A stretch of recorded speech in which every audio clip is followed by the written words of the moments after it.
Count Claudio shall marry the daughter of Leonato.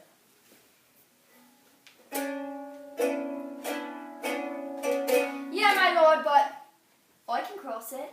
Any bar, any cross, anything will be medicine over to me. I am sick in displeasure to him, and whatsoever comes athwart his affection ranges evenly with mine. How canst thou this marriage? Not honestly, my lord, but so covertly that no dishonesty shall appear in me. Show me briefly now. I think I told your lordship a year since how much I am in favour of Margaret, the waiting gentlewoman on Harrow. I remember. I can, at any unseasonable instant of the night, appoint her to look at her lady's chamber window. What life is in that, in the death of this marriage? The poison of that lies in you to temper. Go you to the prince, your brother. Spare not to tell him that he hath wronged his honour in marrying the renowned Claudio, whose estimation do you mighty hold up to a contaminated stale, such a one as Harrow. What proof shall I make of that? Proof enough to misuse the prince, to vex Claudio, to undo Harrow, and kill Leonato. Look you for any other issue? Despite them, I will endeavour anything. Go then, find me a meet hour to draw Don Pedro and the Count Claudio alone. Tell them that you know that Harrow loves me. Intend a kind of zeal both to the prince and Claudio, as in love of your brother's honour, who hath made this match, and his friend's reputation, who is thus like to be cozened with me, semblance of a maid, that you have discovered. Thus they will scarcely believe this without trial offer for them instances, which shall bear no less likelihood than to see me at her chamber window. Hear me call Margaret Harrow. Here then to see, hear Margaret term me Claudio, and bring them to see this the very night before the intended wedding. For in the meantime, I will so fashion the matter that Harrow shall be absent, and there shall appear such seeming truth of Harrow's disloyalty that jealousy shall be called assurance, and all the preparation overthrown. Throw this to what adverse issue it can. I will put it in practice. Be cunning in the work of this, and thy 1,000 deuces. Be you constant in the accusation, and my cunning shall not shame me. I will presently go learn their day of marriage. You will, yes.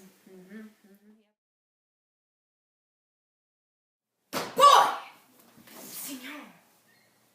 In my chamber window lies a book. Bring it hither to me in the orchard. I am already here, sir. I know that.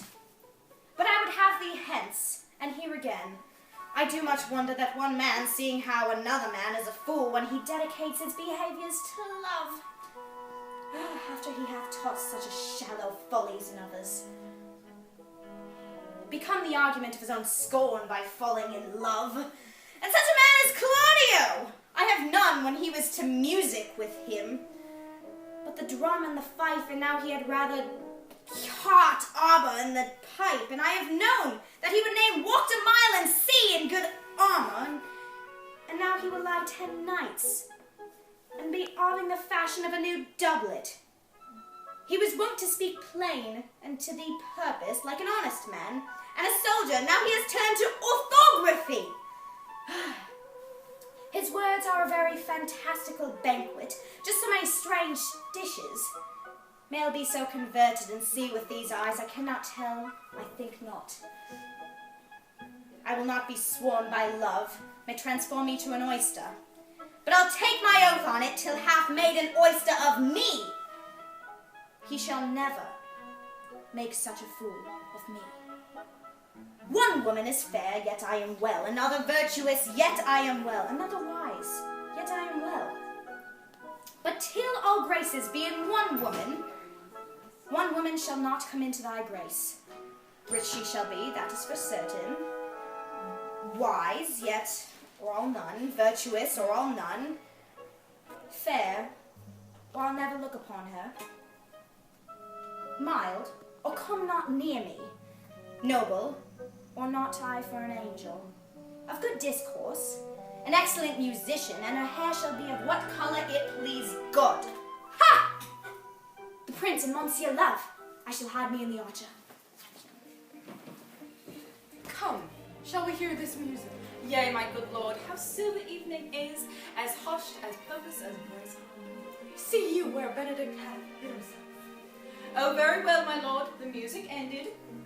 We'll fit the kid fox with a penny worth. Come, Balthazar, we'll hear that song again. Oh, good, my lord, tax not a bad voice to slander. Music any more than once. It is still the witness of excellency to put a strange face on his own perfection.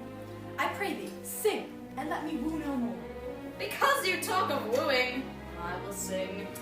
Since many a wooer doth commence his suit, for her to them's not worthy, yet woos will he will sway his loves. Now pay thee come, or if that wilt hold longer any more. Note this before my notes, there's not a note of mine worth noting. Why, these are very crotchets he speaks. Notes forsooth, and nothing. Sigh no more, ladies, sigh no more. Men are deceivers, on foot and sea, and one on shore. To one thing, constant never. Yeah. And sigh not so, but let them go, and be you blithe and bonny, converting all your sounds of woe into hay. Nonny, nonny. Sing no more ditty, sing no more of dumps, so dull and heavy. The fraud of men was ever so, since summer first was levy. Then sigh not so, but let them go, and be you blithe and bonny, converting all your sounds of woe into hay. Nonny, By my troth, a good song. And an ill singer, my lord. Ha! No, Faith. Thou singest well enough for a shift. Excellent music for tomorrow night. We would have it at the Lady Hero's chamber window. The best I can, my lord. Do so, farewell. What effects, my lord? She recit you, you heard my daughter tell you how. She did, indeed. How pray you? You amaze me. I would have I thought her spirit had been invincible against all assaults of affection. I would have sworn it had, my lord, especially against Benedict. Oh, not Benedict. He hath taken the infection. Hold it out. I should think this all a gull, but that white-bearded fellow speaks it.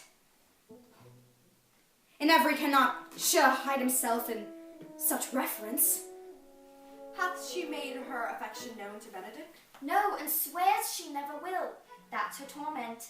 'Tis true, indeed. So your daughter says, shall I, says she, that have so oft encountered him with scorn, write him that I love him? This says she now when she is beginning to write to him, for she'll be up 20 times a night, and there she will sit, and she will smock till have her writ a sheet of paper. My daughter tells us all. Now, you talk of a sheet of paper. I remember a pretty jest your daughter told us of. Oh, when she had writ it and was reading it over, she found Benedict and Beatrice between the sheet. That? Oh, she tore the letter into 1,000 halfpence, railed at herself she should be so immodest to write to one that she knew would flout her. I mean, sure him, says she, by my own spirit, for I should flout him if he write me. Yeah, though I love him, I should. Then down upon her knees she falls, weeps, sobs, beats her heart, tears her hair, prays, curses. Oh, sweet Benedict! God give me patience. She doth indeed. My daughter says so, and the ecstasy hath so much overborne her that my daughter is sometimes afeard she will do a desperate outrage to herself. It is very true. It were good that Benedict knew of it by some other. If if she will not discover it. To what end? He would make but a sport of it and torment the poor lady worse. And he should. It were an alms to hang him. She's an excellent sweet lady, and out of all suspicion, she is virtuous. And is exceedingly wise. Ah, wise, yes. In everything but in loving Ah, her. Benedict. Oh, my lord, wisdom and blood combating in so tender a body. We have 10 proofs to one that blood hath the victory. I am so sorry for her, as I have just cause being her uncle and her guardian. 1. I would she had bestowed this dotage on me. I would have dafed all other respects and made her half myself. I pray you, tell Benedict of it, and hear what I will say. Were it good, think you? Hero thinks surely she will die, for she says she will die if he love her not. And she will die ere she make her love known, and she will die if he woo her, rather than she will bate one breath of her accustomed crossness. She doth well. If she should make tender of her love, 'tis very possible he'll scorn it. For the man, as you know all, hath a contemptible spirit. He's a very proper man. He hath indeed a good outward happiness. Before God, and in my mind, very wise. He doth indeed show some sparks that are like wit. And I take him to be valiant. As Hector, I assure you, and in the managing of quarrels, you may say he is wise, for either he avoids them with great discretion, or undertakes them with the most Christian-like fear. If he do fear God, he must necessarily keep peace. If he breaks the peace, he ought to enter into a quarrel with fear and trembling. And so will he do, for the man doth fear God. Howsoever, it seems not in him by some large jest he will make. Well, I am sorry for your niece. Shall we go seek Benedict, and tell him of her love? Never tell him, my lord. Let her wear it out with good counsel.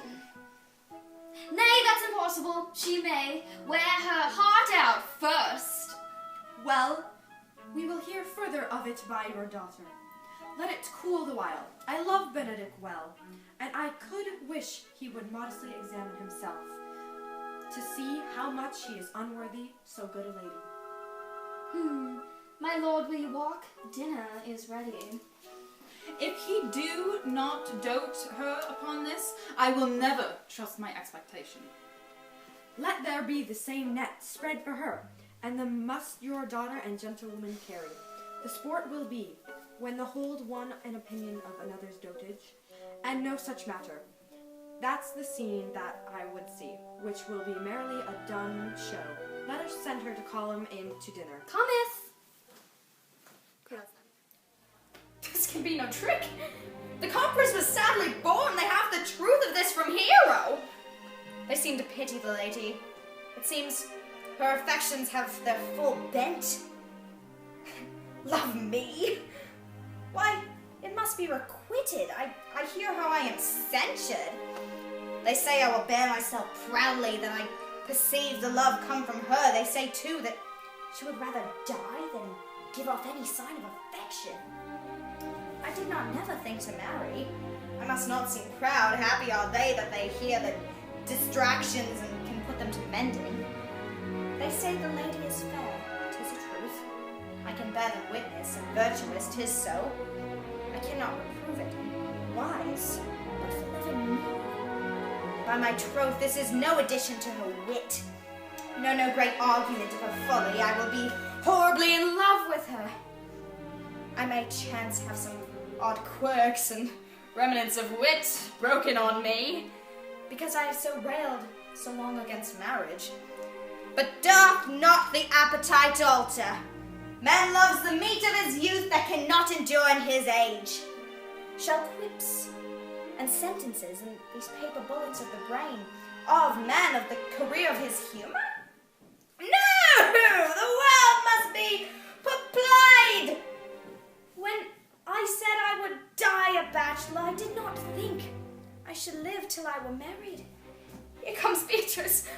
By this day she is a fair lady. I do buy some marks of love in her. Against my will, I am sent to bid thee come into dinner. Fair Beatrice, I thank you for your pains. I took no more pains for those thanks than you take pains to thank me. If it had been painful, I would not have come. You take pleasure then in the message. Yeah, just so much as you may take upon a knife's point and choke a daw withdrawal. You have no stomach, Signor. Fare you well. Against my will, I am sent to bid you come to dinner.